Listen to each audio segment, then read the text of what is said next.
Bingung caranya dapat klien gambar? Nggak tahu caranya nentuin harga desain?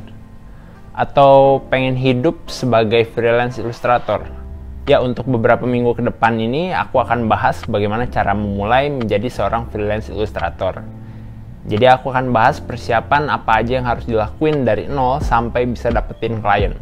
Selain dari apa aja yang harus dilakuin, aku juga akan bahas apa aja yang harus diperhatiin. Ya mungkin tiap orang caranya berbeda, makanya di sini aku sharing berdasarkan pengalaman yang aku punya aja, bukan dari pengalaman orang lain. Nah, aku ini lebih fokus sebagai freelance ilustrator buku anak, tapi masih ngerjain juga hal-hal yang berhubungan dengan desain grafis ataupun ilustrasi lainnya. Dan aku ini nggak pernah kerja di orang lain selain dari kerja praktek waktu kuliah dulu. Dan sebelum jadi ilustrator buku anak itu, aku buka jasa karikatur. Tapi sekitar 3 tahun yang lalu aku mutusin untuk jadi freelance ilustrator buku anak. Sebenarnya kemarin ini aku udah bikin videonya, cuma aku ngerasa itu kayak masih banyak yang kurang. Jadi ini aku rekam ulang supaya ngasih hasilnya lebih detail gitu. Dan jadinya lumayan panjang sih. Makanya aku bakal bagi beberapa part supaya bahasanya lebih detail dan bisa fokus ke per temanya. Aku akan kasih tahu dulu gambaran besarnya yang nanti kira-kira apa aja yang akan dibahas dalam menjadi freelancer ini. Yang pertama itu tentang promosi karya, yang kedua itu tentang portofolio, yang ketiga itu tentang rate harga, yang keempat itu tentang flow kerja, dan juga yang terakhir itu tentang attitude. Nah, di video ini aku akan bahas tentang promosi karya, bagaimana caranya, dan dampaknya ke kita itu apa. Tentunya sebagai freelance illustrator, perlu yang namanya promosi karya. Ini adalah langkah awal yang perlu dilakukan buat menarik calon-calon klien dan mempromosikan diri kita. Ibaratnya karya itu adalah jati diri kita. Jadi siapin karya-karya yang banyak. Karya ini bisa berupa portofolio atau dari hasil latihan. Terus gimana cara promosiin karyanya? Karya-karya ini diupload di platform digital sebanyak-banyaknya. Ada Instagram, Facebook, Behance, Kreafi, TikTok, YouTube, dan lain-lain. Sekarang ini kita udah dapat kemudahan banget dalam mendapatkan klien.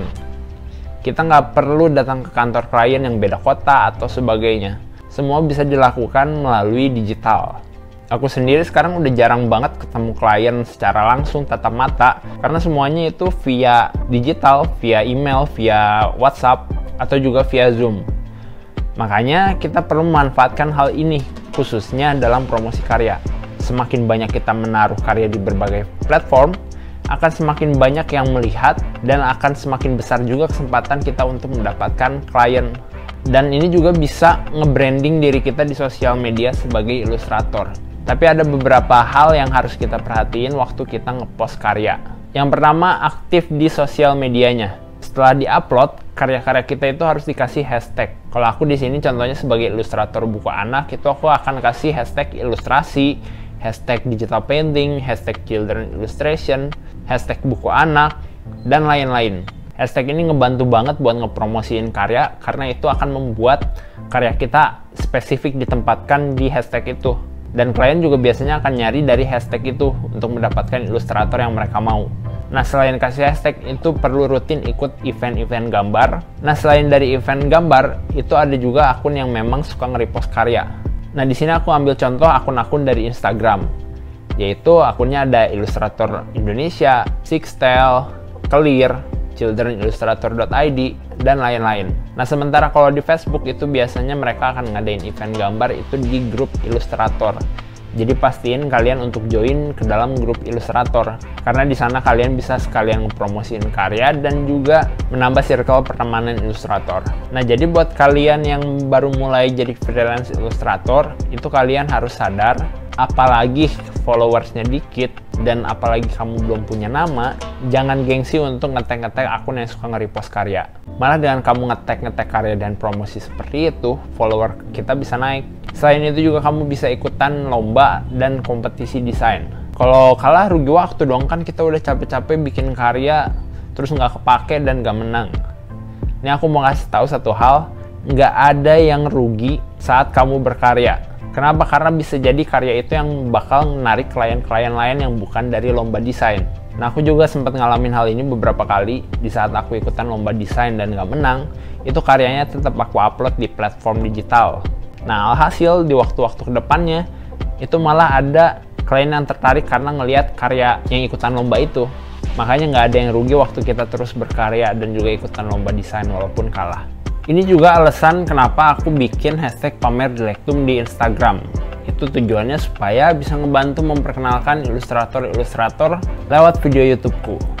Nah, jadi buat kalian yang mau ikutan, bisa upload karya kalian di Instagram dan kasih hashtag pamer Dilektum. Nanti aku akan pilih beberapa karya tersebut buat dipamerin di channel ini. Jadi itu yang pertama, aktif di sosial medianya bisa dengan cara kasih hashtag, ikutan kompetisi desain, ataupun kalian bisa nge-tag akun-akun yang suka nge-repost karya. Dan sekarang kita bakal bahas yang kedua. Yang kedua itu jangan private akun sosial media kita. Kesalahan fatal yang dilakuin ilustrator yaitu nge-private akun sosial medianya. Kalau akun sosial media kita di-private, karya kita nggak bisa dilihat banyak orang dan kita nggak bisa kasih hashtag.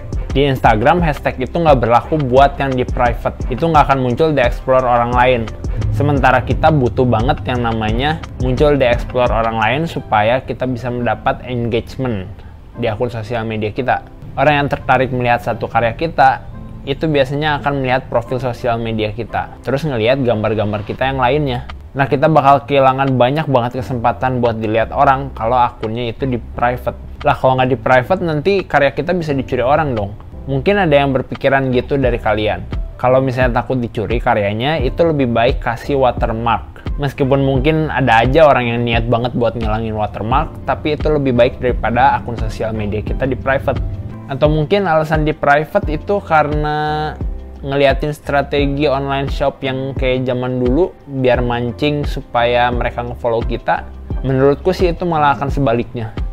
Coba aku mau survei dulu ke kalian, kalau misalnya kalian lihat online shop yang di private, apakah akan follow?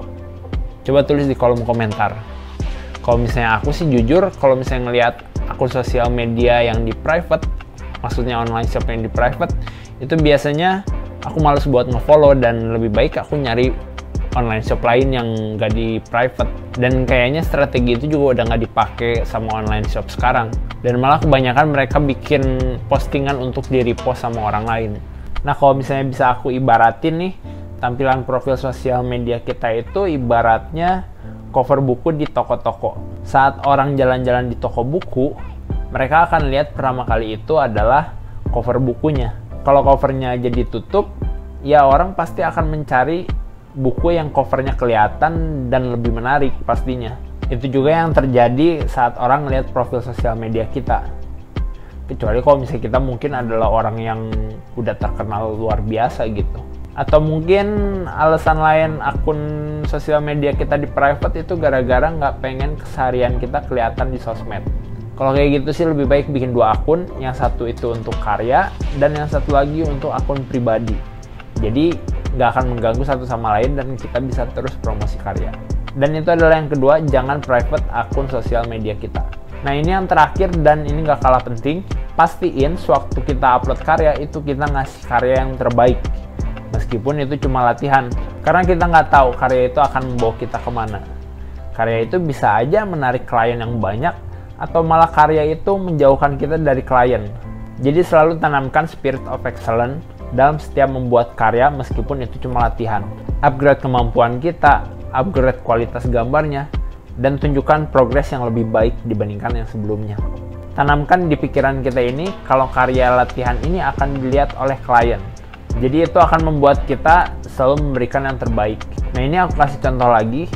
Waktu sebelum dapat project kedua itu aku ada waktu kosong sekitar 8 bulanan gitu. Jadi aku nggak ngerjain project ilustrasi buku anak.